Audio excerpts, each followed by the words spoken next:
trauma. It's not just a terrible event, but people can believe that it is just that. Trauma is very much a terrible event, but it's what carries on past these events that make it so very difficult to deal with. A summary of trauma. Trauma is a traumatic event that has not yet been adequately processed, thought of, or dealt with, nor perhaps understood. It's this neglect of trauma that enables it to manifest and cast a type of shadow over a person's life, really undeservingly through large areas of life's experiences. Taking a look at trauma and its origins. Trauma was first seriously reviewed and observed during World War I, being called or termed as shell shock. It was a reaction documented in reflection to the intensity of the bombardment and fighting. This caused a helplessness appearing variously as panic, being scared, or an inability to reason, or sleep, walk, or even talk. Shell shock was a term first coined by World War I psychologist Charles Samuel Myers.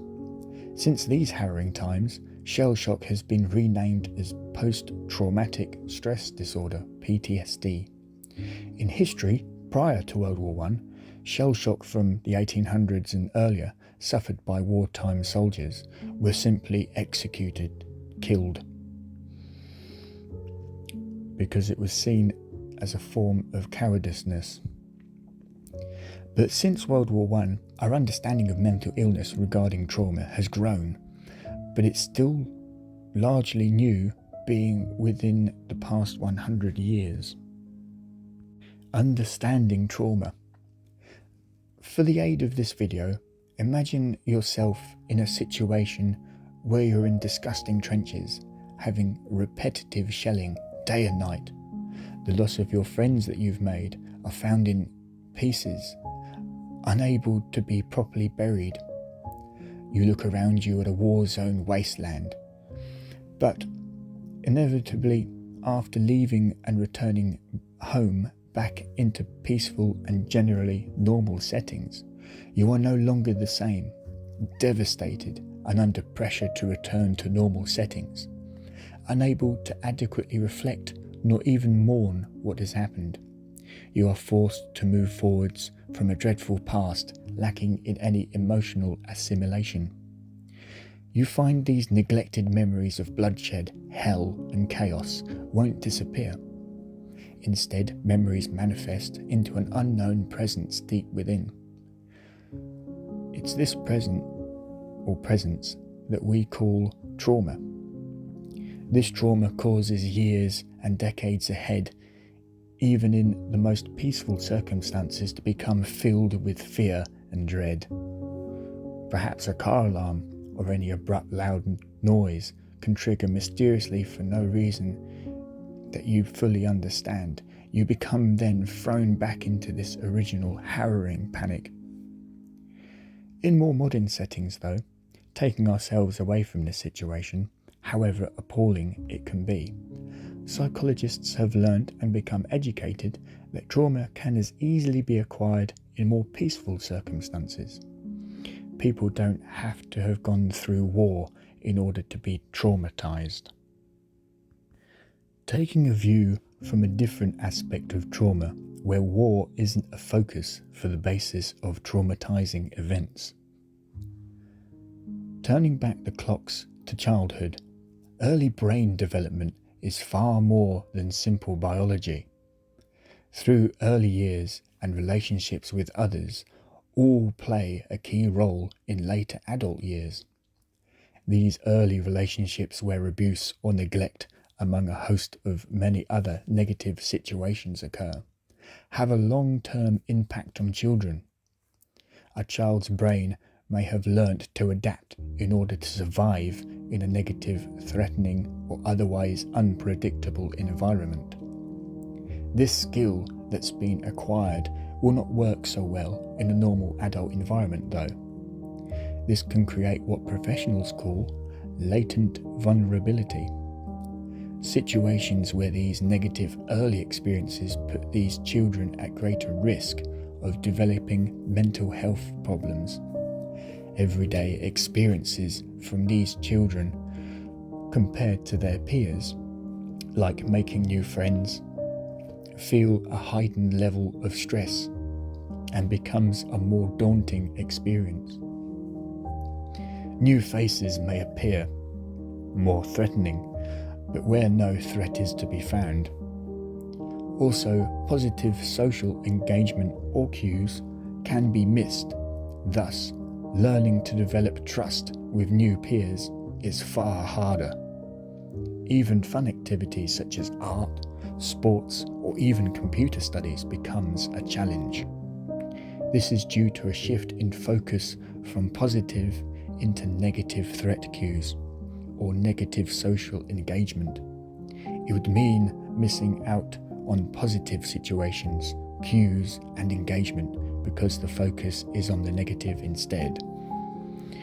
Already, we can see the negatives that are occurring here from childhood trauma. We don't just need war to be traumatized.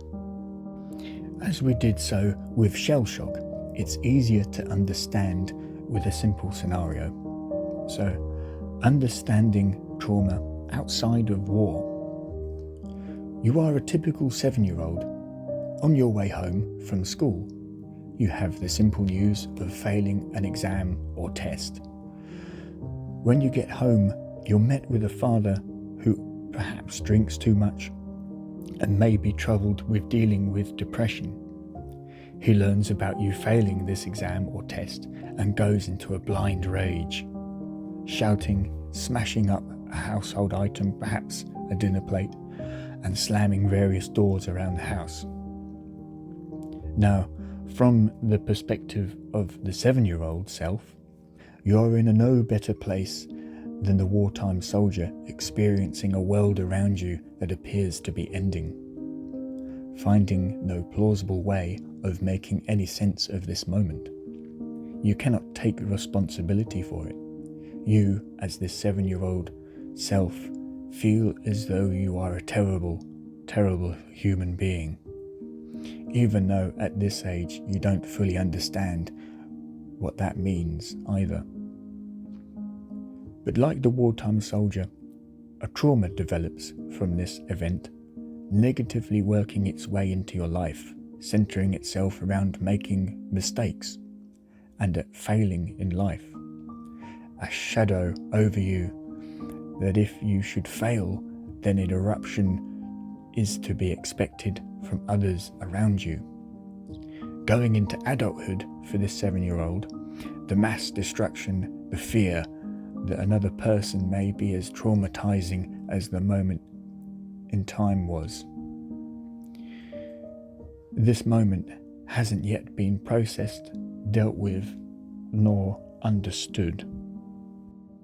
A solution: how to cope with trauma. Now, for the situations and a further in a general census for coping with trauma, the solution is to gain a better sense of the situations in the past by putting thought into the traumatic events, because it can then allow you to process, and through processing these events, it allows you a better understanding personally of what happened. These traumatic events have generated difficulties, but nothing that you have been through can't be fixed. It can be fixed. Look at unhooking the mind from the expectations it's become so familiar with. Some people can be unaware of past trauma, but these people may feel a weight upon them. This weight is a clue you may be dealing with past trauma, rather than justified fear, that lays within its scale of intensity. The feelings that occur when the conditions outweigh an objective rationale for them. For example, the soldier is in surroundings of peace, let's say, or the 7-year-old adult is with a colleague who is being kind. Yet the terror, the fear still persists, and the shame still exists. The example here shows we aren't dealing with irrational fear nor genuine danger, but the unprocessed traumatic experience from the past is felt in a more innocent present. For the traumatized person, this memory of the initial incident is sometimes hidden within us. Our conscious minds in the here and now avoid away from engaging with that memory, making it neutral through rational experience or examination. Dealing or coping with this is to acknowledge the weight and irrational fear, taking it and through processing the traumatic experience, and finally allowing ourselves to become and feel more comfortable at looking back to examine that moment.